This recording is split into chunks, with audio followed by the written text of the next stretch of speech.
En la última clase expliqué muy brevemente cuáles eran las características fundamentales de la literatura del modernismo, pero les voy a dar ahora una ampliación, les voy a ampliar. En principio, el modernismo es un movimiento que no es un movimiento literario que nazca en España y después se exporte a Hispanoamérica, sino que va a ser el primer movimiento literario importante que nace en Hispanoamérica y de Hispanoamérica viene hacia España, como movimiento literario. Porque sí que es verdad que el modernismo es un movimiento que es más que literatura. Por ejemplo, Gaudí, el arquitecto, las obras famosas de Gaudí, las de Barcelona, son modernistas. Por tanto, el modernismo no es solamente literario. Pero sí que es verdad que cuando hablamos de la literatura modernista, tenemos que pensar que la literatura modernista nace con la figura de un autor nicaragüense, de Rubén Darío, que sienta las bases del nuevo movimiento en una obra que se titula Azul, y a partir de esta obra él va a ejercer una influencia enorme en España, también porque viene a vivir a España. Y cuando viene a vivir a España, él llama a los poetas jóvenes a luchar, lo que él dice, a luchar por la nueva literatura, a luchar por la literatura modernista. Rubén Darío rechaza la literatura realista y propone un tipo de literatura que va a ser una literatura en la que lo importante va a ser la forma. Más que el contenido, más que lo que se dice, lo importante va a ser cómo se dice. Además de eso, va a ser un tipo de literatura escapista o de evasión.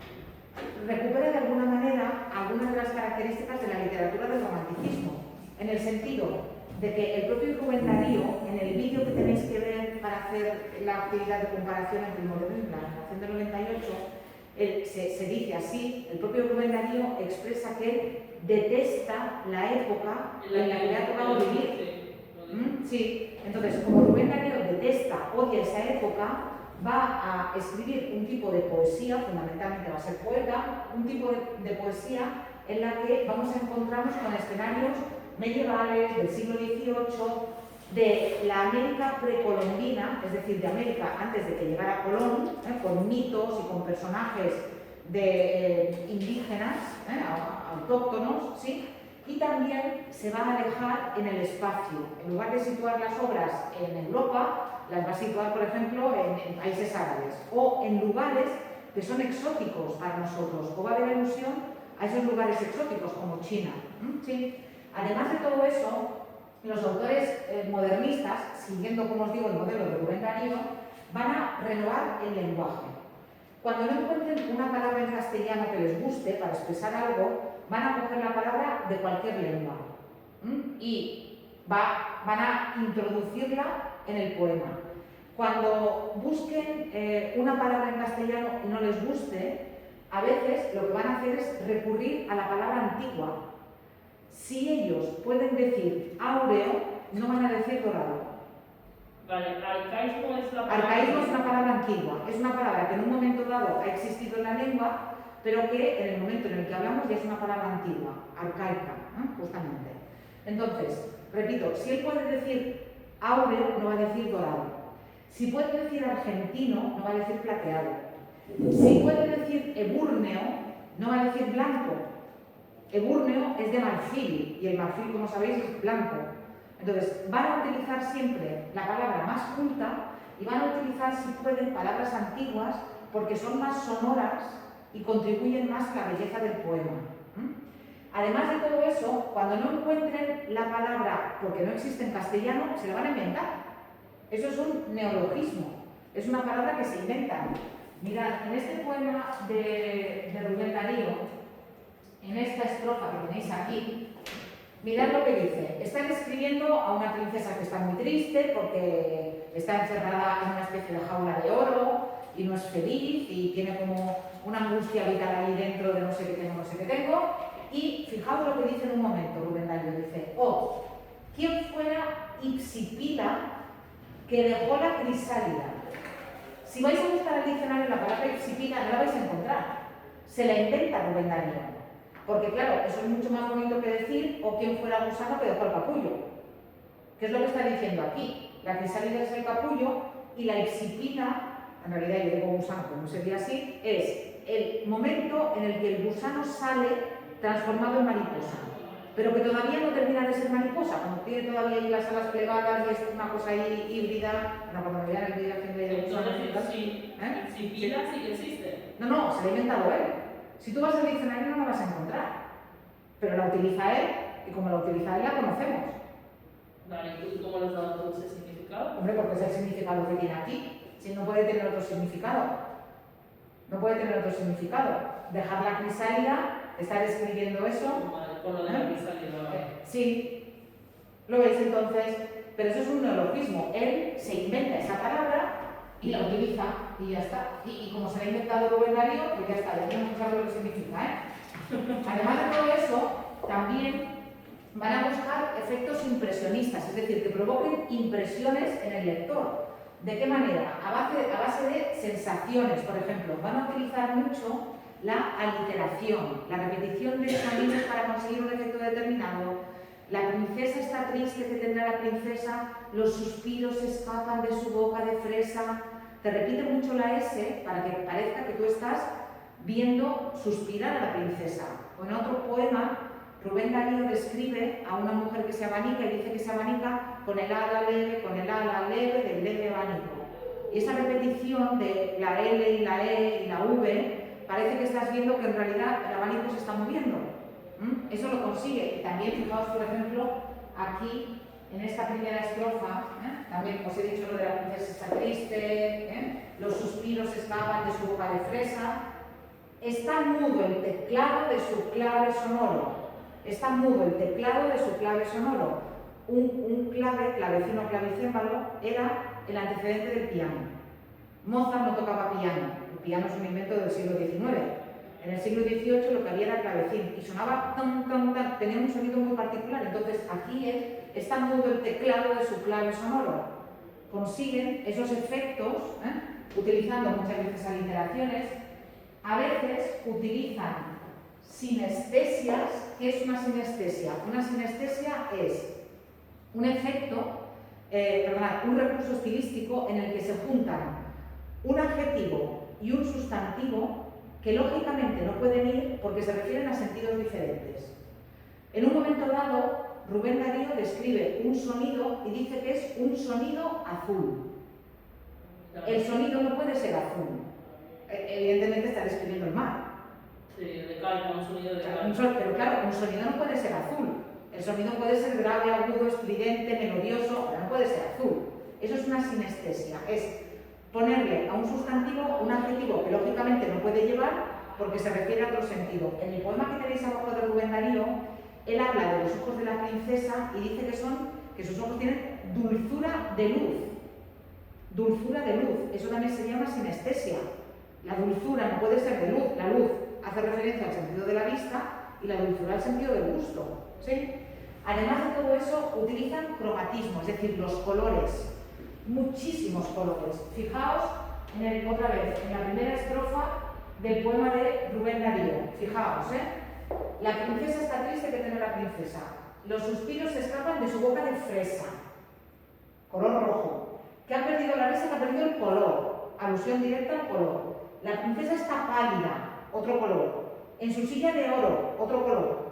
Está mudo el teclado de su clave sonoro, tal, se desmaya una flor. Pero mirad cómo continúa. El jardín puebla el triunfo de los pavos reales. No hay animal más colorido que el pavo real. Parlanchina, la dueña, dice cosas banales y vestido de rojo piruetea el bufón. El bufón, que sabéis que eran estos que estaban en las cortes medievales, de rojo. O sea, fijaos en la cantidad de colores que hay. Y además en la cantidad de efectos de sonido. La musicalidad. Y la musicalidad, mirad, en el título, sonatina. Una sonatina es un tipo de composición musical. Aquí se habla del teclado sonoro. Pero fijaos lo que hace Rubén Darío. Mirad los versos, mirad lo que hace. La princesa está triste, que tendrá la princesa. Los suspiros se escapan de su boca de fresa. Que ha perdido la risa, que ha perdido el color.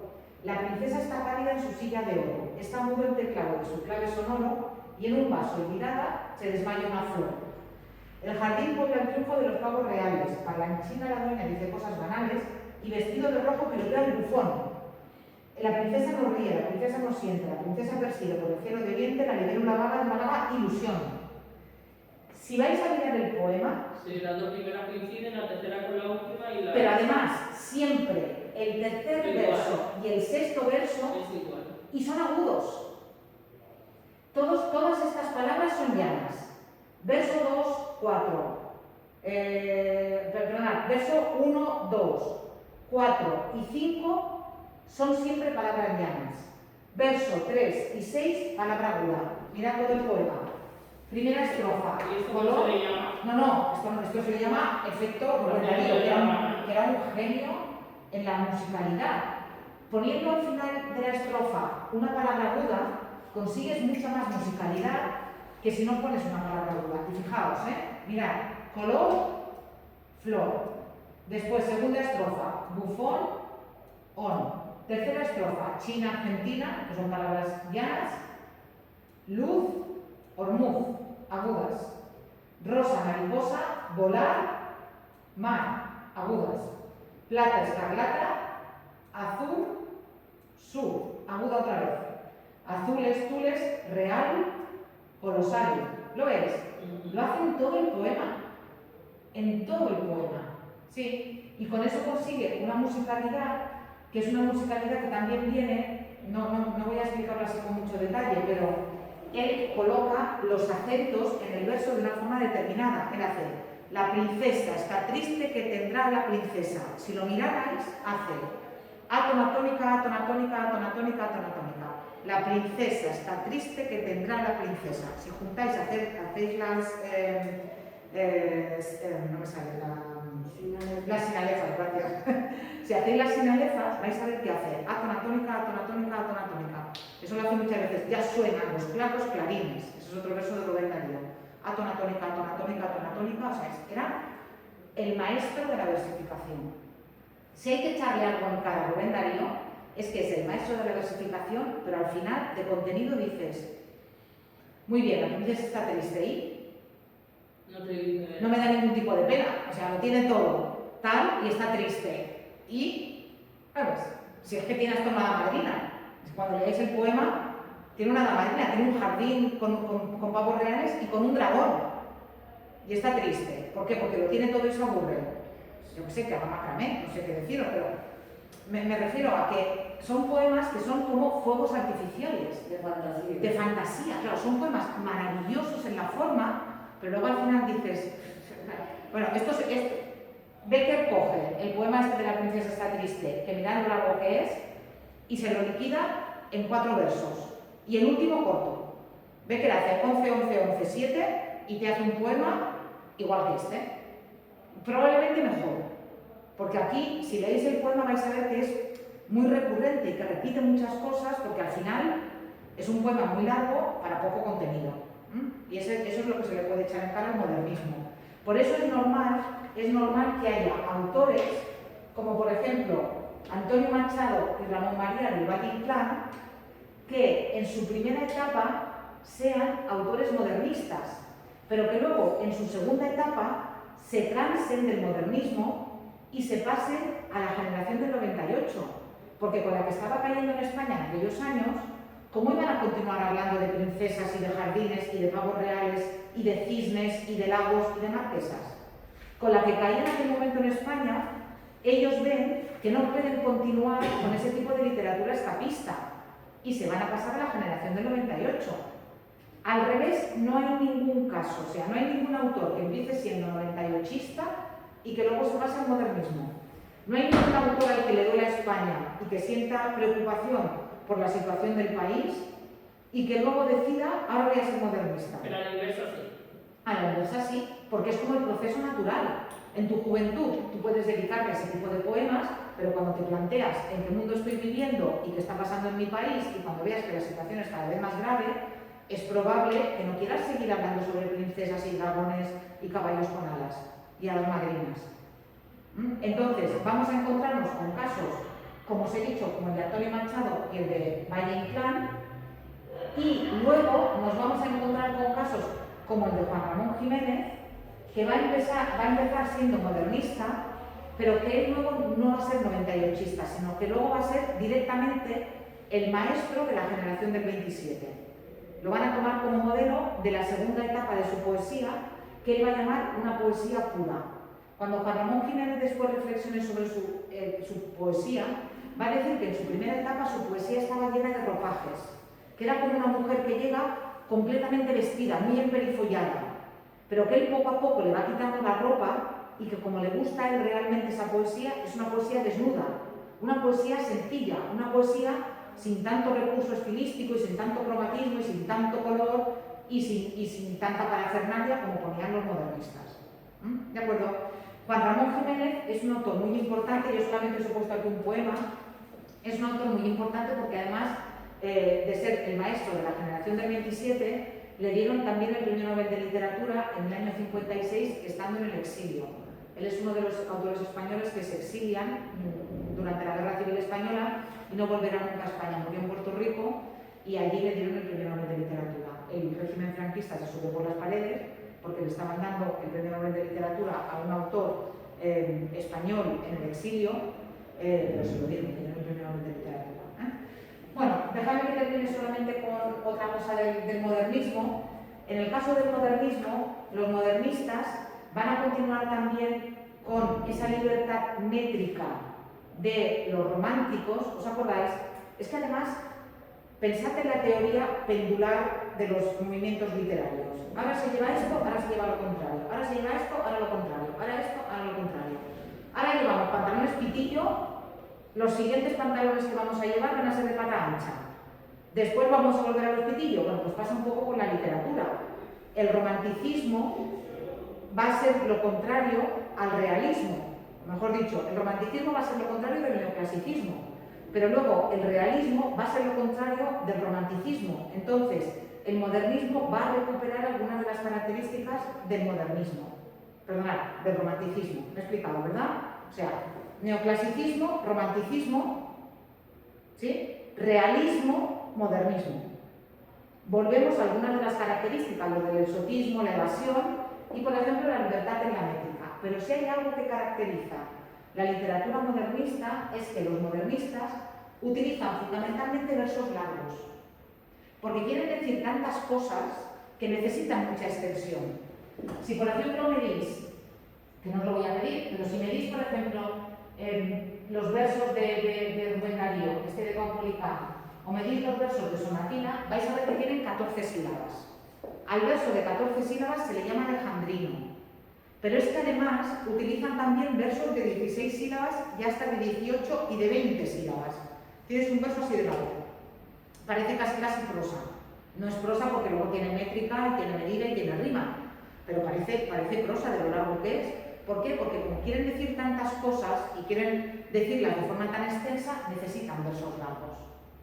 Y además el alejandrino es un verso que en castellano prácticamente no se utilizaba desde la Edad Media y lo recuperan porque el francés lo utiliza mucho. El modernismo español admira mucho el modernismo francés. ¿Sí? Vale, pues esto es lo que os quería explicar del modernismo. Tenéis aquí diferentes textos y tenéis también ejercicios después para hacer. Y nada, le dais una leída a lo del modernismo y luego si tenéis dudas cuando volvamos de Pascua lo comentamos, porque ahora de lo que quiero hablar es de la Meditación para el verano, que es el libro de lectura que tenéis. Bueno, si vais al temario, bueno, me voy a poner como alumna porque así. Si vais aquí, veis aquí, esto es lo que tenéis. ¿Qué tenéis como material aquí? Aquí tenéis, primero, una explicación de cómo voy a evaluar la lectura. Para la evaluación de la lectura podéis hacer dos cosas, ya lo sabéis. Podéis hacer un examen escrito y tenéis aquí un modelo de control para que os hagáis una idea de qué es lo que tenéis que hacer, o bien podéis hacer una exposición oral de 7 minutos en la que expreséis vuestra opinión, tiene que ser un texto argumentativo, oral, pero un texto argumentativo, en el que expreséis vuestra opinión sobre la obra, y luego va a haber 2 o 3 minutos, la exposición tiene que durar 7 minutos, y luego va a haber 2 o 3 minutos de debate o de preguntas que yo os puedo hacer, o que vuestros compañeros os pueden hacer sobre lo que habéis dicho. ¿De acuerdo? No importa que me digáis ahora qué vais a hacer, si vais a hacer examen o si vais a hacer exposición oral. pero eso sí que me lo tendréis que decir el martes, el martes, cuando volvamos de vacaciones, que dedicaremos también parte de la clase a que me preguntéis dudas. Se trata de que vengáis después de las vacaciones con la obra leída. Y si venís con la obra leída, os saldrán dudas y serán dudas que comentaremos en la clase antes del examen, que lo tenéis el jueves. Y ese mismo martes me decís si vais a hacer el examen escrito o si vais a hacer exposición oral. Porque si vais a hacer exposición oral, tengo que hacer un calendario. Y si hacéis examen escrito, lo hacéis el jueves y ya está. Y también cuando volvamos de Navidad, comentaremos el modelo de examen. Naturalmente lo tenéis accesible, lo podéis mirar, pero también comentaremos el modelo de examen y seguramente vosotras viendo el modelo de examen vais a tener dudas, os va a surgir, yo que sé, aquí preguntas contextualización, ¿a qué te refieres con contextualización? Entonces, miráis bien el modelo de examen y así el martes ya venís con dudas concretas después de haber leído la obra y después de haber mirado el modelo de examen con tranquilidad. Entonces, el martes lo volvemos a ver. Vale, perdona, dijiste que la introducción... Sí, ahora voy. Las bicicletas son para el verano. Aquí tenéis el texto, perdonad, otra cosa más. Aquí tenéis las instrucciones para la exposición oral, si queréis hacer la exposición oral, y aquí tenéis la película. A ver, la película está basada en el libro. Mi consejo es que no veáis la película antes del examen. ¿Por qué? Porque como todas las películas son adaptaciones de obras literarias y son adaptaciones libres. Entonces, aunque es verdad que la película es bastante fiel a la obra, es verdad que es bastante fiel a la obra, hay cosas que cambian. Y si miráis la película, os vais a hacer un lío. No es porque no la miréis, la película, que la podéis mirar con tranquilidad, pero vais a hacer un lío entre lo que habéis leído y lo que habéis visto. Entonces, mi consejo es que no la miréis. Yo os he puesto el email. ¿Y por qué me has puesto el enlace? Os he puesto el enlace porque ustedes la vais a buscar. Y el año pasado no la pusiste. Vale, la vais a buscar igual. Entonces, antes de que la busquéis por ahí, yo os pongo aquí el enlace, yo la tengo comprada. Y este es el enlace, a mí, en fin, a una versión legal de la película. Creo que legal. Sí, legal. Entonces, pues eso, que tenéis aquí la película. Pero mi consejo es que no la veáis hasta después de hacer el examen. Luego ya veis lo que queráis, porque yo creo que os puede liar. Sí, porque a mí me pasó con el niño de pijama de rayas, que vi la película y no tenía nada. Efectivamente. Esta ya os digo que es una versión bastante fiel al libro, pero aún así hay cambios, por tanto cuidadito. El texto, ahora vamos al texto. Mirad, aquí tenéis el texto completo y cuando clicáis en este enlace y se os abre el texto completo, esto es lo que tenéis que leer. Bueno, aquí hay una introducción, no importa que la veáis. Tenéis que empezar a leer el texto por aquí. Por reparto. Tenéis la dedicatoria y después por reparto. ¿Eso qué significa? Que tengáis la edición que tengáis de las bicicletas, que hay diferentes ediciones, yo he traído estas tres, pero me dejas la tuya. Cualquiera de estas 4 ediciones me vale, porque el texto en sí es el mismo. ¿Qué es lo que cambia en estas ediciones? Lo que cambia es la introducción. Y la introducción no la tenéis que leer. De este, por ejemplo, que tengo aquí, todo esto que tenéis aquí es introducción.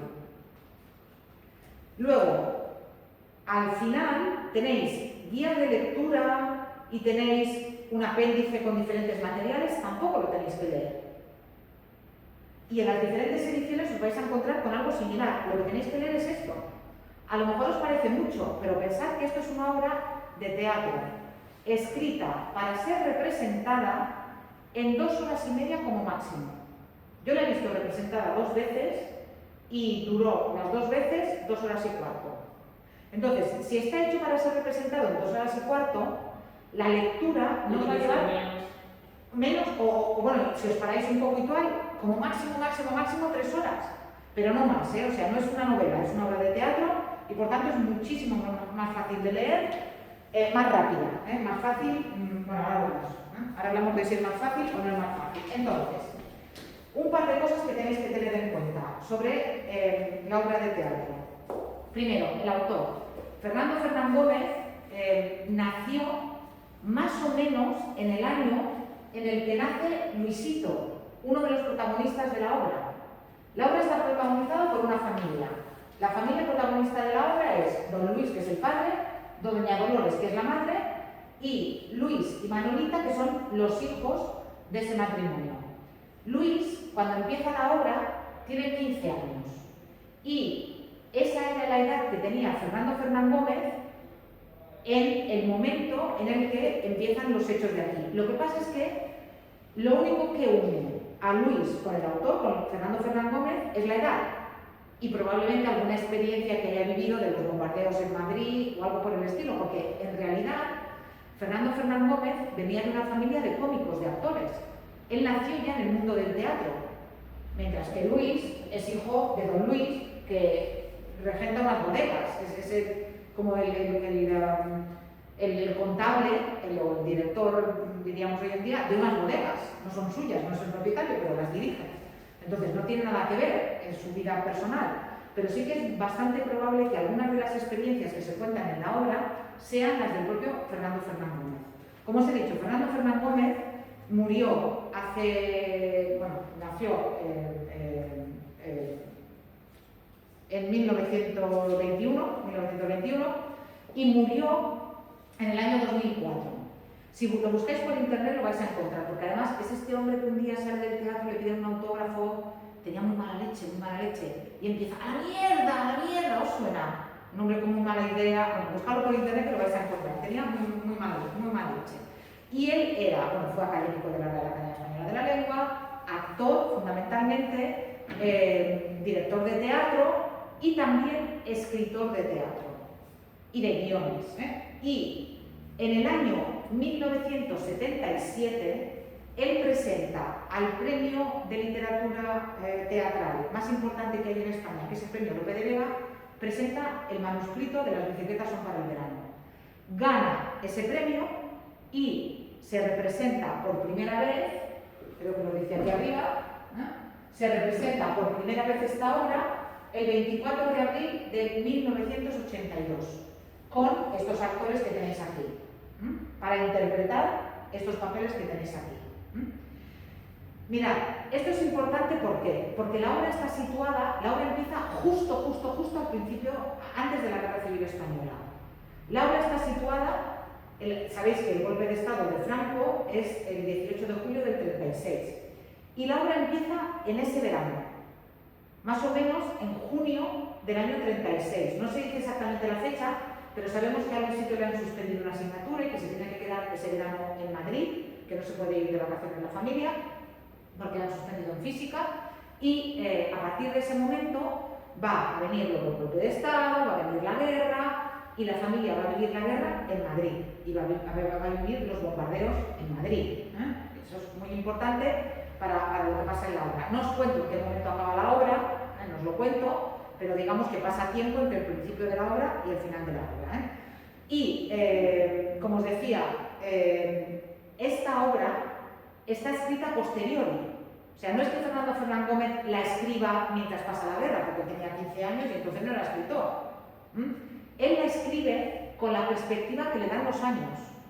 Es más, os podéis imaginar, cuando lo vayáis leyendo lo vais a entender, que esta obra no se podría haber estrenado nunca en la época del franquismo.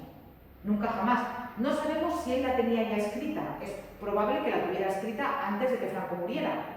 Pero él no la puede presentar al premio literario hasta el 77, porque algunas de las cosas que se cuentan en la obra, en fin, le hubieran costado la cárcel a Fernando Fernán Gómez. Y eso que ya veréis, en la obra se mantiene una postura bastante equidistante. Me refiero, no todos los republicanos son buenos, buenísimos, buenísimos, ni todos los fascistas o franquistas son malos, malísimos, malísimos. Vais a ver que no es así. Vais a ver que ante la penuria y ante el desastre, el hambre que se pasa en Madrid durante la guerra y todo eso, se ayudan, y vais a ver cómo hay fascistas que ayudan y hay republicanos que hacen cosas malas. Lo digo porque es verdad que, hombre, se le ve bastante el plumero ideológico en el fondo a Fernando Fernán Gómez, se le ve el plumero ideológico, pero sí que es verdad que intenta mantener una posición bastante equidistante, pero aún así nunca jamás habría podido estrenar esta obra de teatro en la época del franquismo. Así como habla de la guerra, y como habla, por ejemplo, de que durante la República había divorcio, que la gente se podía divorciar y todo eso, así como él habla de los hechos que pasaron allí, nunca habría podido estrenar esta obra. Entonces, como os he dicho, la obra está situada en Madrid y la obra se centra en esta familia y después pues, en la criada que trabaja para ellos, en la familia del piso de al lado, que está formada por doña Antonia y dos hijos, uno al que llaman el Memo, que es Julio o Julito. Ya veréis que a mí es un personaje que me gusta mucho, yo le tengo mucho cariño a Julio, al Memo, ya veréis por qué. Entonces, la gente que está a su alrededor son estos que no son protagonistas, porque como os he dicho, los protagonistas son ellos, y en lo que me gustaría que os fijarais es en cómo cambia su vida con la guerra. Ahora que además tenemos tan claro lo de Ucrania y lo que está viviendo la gente en Ucrania, es una obra de teatro sobre las consecuencias de la guerra y sobre lo que les pasa a las familias normales, de clase media, cuando llega un conflicto terrible y pasa lo que pasa. Yo no sé si habéis estudiado en algún momento la Guerra Civil Española, pero vosotros sabéis que veníamos de una república, que Franco da un golpe de Estado y que después del golpe de Estado de Franco hay zonas que enseguida caen en manos franquistas, por ejemplo Mallorca, enseguida es franquista, pero hay zonas que resisten hasta el final de la Guerra Civil, por ejemplo Cataluña fue lo último en caer, Valencia también resiste mucho, y Madrid resistió prácticamente 2 años. Y fueron 2 años terribles para la población de Madrid. ¿Por qué? Porque Franco sabía que una vez hubiera tomado Madrid, la guerra estaba ganada. Entonces, ¿a qué se dedicaron? Se dedicaron o sea, ellos pensaron que enseguida iban a ganar Madrid, pero Madrid resistió mucho. ¿Os suena el lema este de no pasarán? No. Pues es un lema que muchas veces se utiliza para las guerras, para las manifestaciones y tal. El no pasarán fue el lema de la ciudad de Madrid durante la Guerra Civil Española. Y Franco, ¿qué hizo? Bombardeó constantemente, y lo vais a ver en la obra, para minar la moral de la población y para destruir la ciudad y para que la ciudad cayera pronto.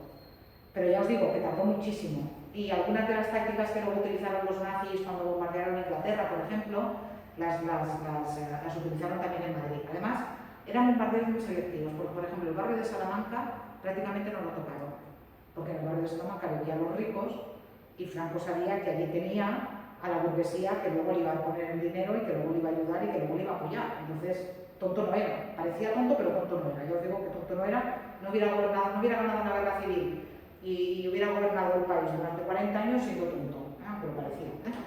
Entonces, lo que os digo, vais a ver cómo esta familia, que es una familia de clase media, tiene una criada que vive en casa, tiene una chica interna. Vais a ver cómo es una familia que al principio de la obra vive una vida feliz, vive una vida en la que la preocupación máxima del hijo es que no le quieren comprar la bicicleta porque ha suspendido una materia, como la hija de la familia es una chica liberal, moderna, que quiere ser actriz y que quiere dedicarse al teatro y que no quiere ser profesora, que es algo para lo que parece que está destinada. La madre está en casa y tiene, en fin, una vida con las vecinas y con una vida normal. El padre trabaja en las bodegas, tiene una buena situación económica y viene la guerra y la guerra lo cambia absolutamente todo. Veréis también que es una obra que es un canto de amor a Madrid y a cómo resistió Madrid durante aquellos años terribles de la Guerra Civil. Y vais a ver también, a mí me gustaría que mientras la leyerais, os fijarais muy bien en lo que pasa en el prólogo y en lo que pasa en el epílogo. No es normal que las obras de teatro tengan prólogos y epílogos, lo normal es que tengan 3 actos. Pero esta obra tiene un prólogo en la que os vais a encontrar a Luis, el protagonista, Luisito, al hijo de la familia, con un amigo, y al final de la obra os vais a encontrar el mismo lugar donde empieza la obra de teatro, con 2 personas también paseando por allí, y vais a ver cómo la situación es completamente diferente. Se puede hablar de alguna manera de que la obra tiene estructura circular, porque empieza y acaba en el mismo sitio, pero vais a ver cómo ha cambiado. Y a mí lo que me gustaría es eso, que os fijarais, a medida que va pasando la obra, en cómo van cambiando los personajes y cómo va cambiando la situación de ellos y de los que les rodean. No sé si alguna vez habéis leído teatro. No sé si alguna vez habéis leído teatro. Vale, bueno, si no habéis leído teatro, una cosa que sorprende cuando uno lee teatro es que en el teatro no hay narradores. En el teatro, ¿qué os encontráis? En el teatro os encontráis, cuando os lo encontráis, acotaciones. Una acotación no se dice en el teatro. Cuando se abre el telón, nos tenemos que encontrar con esto, con un decorado que es un campo, que pasean los chicos de unos 14 años, ¿sí? Esto es lo que os tenéis que encontrar. Y después en la obra lo que os encontráis siempre, las obras de teatro cuando las leéis, Pablo y lo que dice Pablo, Luis y lo que dice Luis, Pablo y lo que dice Pablo, Luis y lo que dice Luis. ¿Por qué las obras de teatro están escritas así? Porque las obras de teatro no están escritas para ser leídas, están escritas para ser representadas. ¿Y nosotros cómo conocemos a los personajes en las obras de teatro? No los conocemos a través de lo que un narrador nos dice de ellos. Los conocemos a través de lo que ellos dicen encima del escenario, a través de lo que ellos hacen encima del escenario o a través de lo que otros personajes dicen de ellos encima del escenario. Pero no tenemos una voz detrás que nos diga Luisito pensaba que en aquel sitio no podía haber una guerra porque estaba muy cerca de la frontera, muy lejos de la frontera con Portugal, y además ¿con quién iba a tener una guerra España? Con Francia, tal. Pero eso lo va a decir Luisito, no vamos a tener un narrador. Por eso a lo mejor os cuesta un poco más entrar, pero una vez que hayáis entrado es fácil. No hay descripciones, evidentemente, quitando las acotaciones. Y las acotaciones son acotaciones de descripción, de dónde están, y después también hay acotaciones, las veréis en el paréntesis, lo veis, que son acotaciones de movimiento. Luis, con un falsísimo encogimiento de hombros, trata de simular indiferencia. Claro, esto no lo dice nadie, pero si yo fuera directora y montara esta obra de teatro, cuando la montara, yo sé que aquí Luis, cuando dice ese bueno, lo tiene que decir, bueno, lo tiene que decir así, con un encogimiento de hombros que parece falso. ¿Lo veis? Sí, es así. Tanto en esta edición que yo tengo aquí colgada como en vuestras ediciones, es probable que os encontréis con notas a pie de página. Las notas a pie de página muchas veces ayudan a aclarar muchos conceptos que a lo mejor no tenéis claro. Por ejemplo, mirad, a ver, ¿dónde está esto? Vale, ¿veis este oro que tenéis aquí? Luego les digo que en el Project ya no quedaban y listo. Y aquí Project es el cine proyecciones. Con el cine Bilbao siguen estando en la calle de Fontarral, tal. Las notas a pie de página ayudan mucho a que entendáis algunos conceptos. Si no las queréis leer porque vosotros entendéis que el Project es un cine, o lo podéis deducir, no importa que las leáis. Pero si no, las leéis porque repito que sí que os van a dar mucha información. ¿De acuerdo? Venga, ¿qué más os quería explicar de las bibliotecas son para el verano? Bueno, lo que os he dicho. No es muy normal que en una obra de teatro os encontréis con un prólogo. No es muy habitual. Pero este prólogo es muy importante por lo que os he dicho después, porque se va a relacionar con el texto del final, que va a ser un epílogo, que va a estar situado en el mismo lugar que el prólogo. Y en este prólogo nos vamos a encontrar con dos chicos adolescentes, ya os he dicho 15, ya que dice de unos 14 años. Y fijaos, son Pablo, que es el amigo de Luis, que va a aparecer de forma muy concreta en la obra, creo que aparece luego otras 2 veces, y Luis, que como os he dicho, es el hijo de la familia protagonista. Y este prólogo es muy curioso porque ellos dos hablan de que en Madrid no es posible que haya una guerra. Fijaos lo que dice aquí. Ellos hablan de que les gustan mucho las películas bélicas, las películas de guerra. Y luego fijaos lo que dice. Dice, mirad lo que dice Luis, es casi premonitorio, dice, Luis le cuenta a su amigo que acaba de leer una novela que se llama El tanque número 13 y que es una novela de guerra. Y entonces, son 2 niños, en el fondo son 2 niños de 14 años que juegan. Y mirad lo que dice.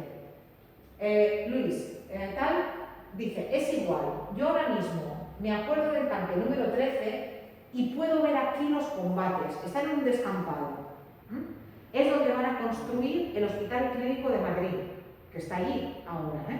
Y dice, Pablo se sorprende, aquí.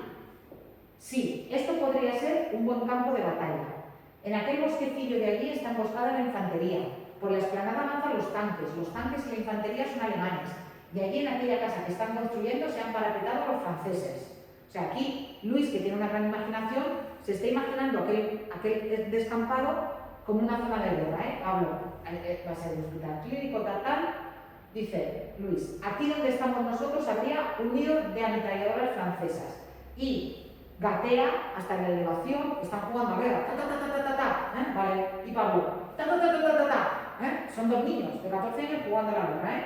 Primero avanzan los tanques, tal, y Luis, que tiene la imaginación, ¿no veis allí aquel tanque, tal? Luis, aquel de allí, tal, es porque este campo está minado por los franceses, tal, ¿vale? Y continúan jugando a guerra y luego dice, más adelante, mirad lo que dice Luis, ¿eh? ¿Te imaginas que aquí hubiera una guerra de verdad? Y el amigo le dice, ¿pero dónde te crees que estás? En Abisinia. Es que en aquellos años Italia estaba metida en una guerra en Abisinia. Abisinia es hoy Etiopía.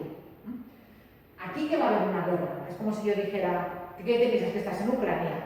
¿Aquí que va a haber una guerra? Y le dice Luis, bueno, pero se puede pensar. Y Pablo, aquí no puede haber una guerra por muchas razones. ¿Por cuáles? Pues porque para una guerra hace falta mucho campo o el desierto, como en Abisinia, para las trincheras. Y aquí no se puede porque estamos en Madrid, en una ciudad. En las ciudades no puede haber batallas. Y Luis dice, sí, es verdad. Y Pablo, y además está muy lejos de la frontera. ¿Con quién podría España tener una guerra? ¿Con los franceses? ¿Con los portugueses? Pues fíjate que primero que lleguen hasta aquí, es decir, antes de que lleguen hasta aquí, la guerra se ha acabado. Y continúan, tal, y Pablo, eso sí, pero mientras este sitio esté aquí, mientras Madrid esté aquí, es imposible que haya una guerra. Sí, claro, tiene razón. O sea, no se imaginan que la guerra que puede haber puede ser una guerra entre españoles. Ellos cuando piensan en una guerra, ellos piensan en una guerra con los franceses o con los portugueses. Por eso, esta introducción es premonitoria. Ellos piensan, aquí no puede haber una guerra, esto no puede ser un campo de batalla. Fue un campo de batalla, hubo trincheras allí, hubo nidos de ametralladoras y Madrid, a pesar de ser capital y a pesar de estar en el centro de la península, se convirtió en un campo de batalla. ¿Sí? Entonces, después de este prólogo corto, ¿con qué os encontráis? Os encontráis después con el cuadro primero, acto primero. ¿Sí? Y os vais a encontrar el lugar en el que sucede la mayor parte de la acción. La mayor parte de lo que va a venir después sucede en la casa de Don Luis. Allí tenéis, es un comedor espacioso, es una casa modesta pero muy cuidada y adornada. No es la casa de un obrero, sino la de alguien que se cree de la clase media. O sea, es una casa de una familia que, hombre, que tiene cierto dinero, que tiene, en fin, no es una casa rica, pero es una familia de clase media. Entra muy buena luz por los dos balcones que dan una calle ancha. Es verano, es el verano del 36, es el principio del verano del 36. Y repito, el golpe de Estado de Franco fue el 18 de julio del 36. Y hace mucho calor en la casa. Suena el timbre y la que va a abrir es la criada. ¿Y quién va a entrar? Doña Antonia, que es la vecina, y luego Doña Dolores, que habla con Doña Antonia. Y es lo que os he dicho, que nos vamos a encontrar, porque la familia protagonista es la de Don Luis, Doña Dolores, Luisito, Luis y Manolita, que son los hijos del matrimonio, y luego con la familia de la vecina, con la que también van a tener mucha relación. ¿De acuerdo?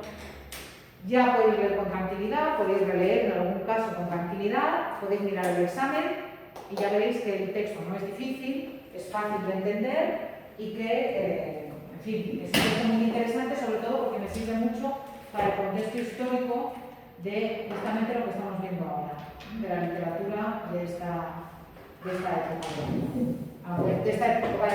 época, de esta época histórica, no del año.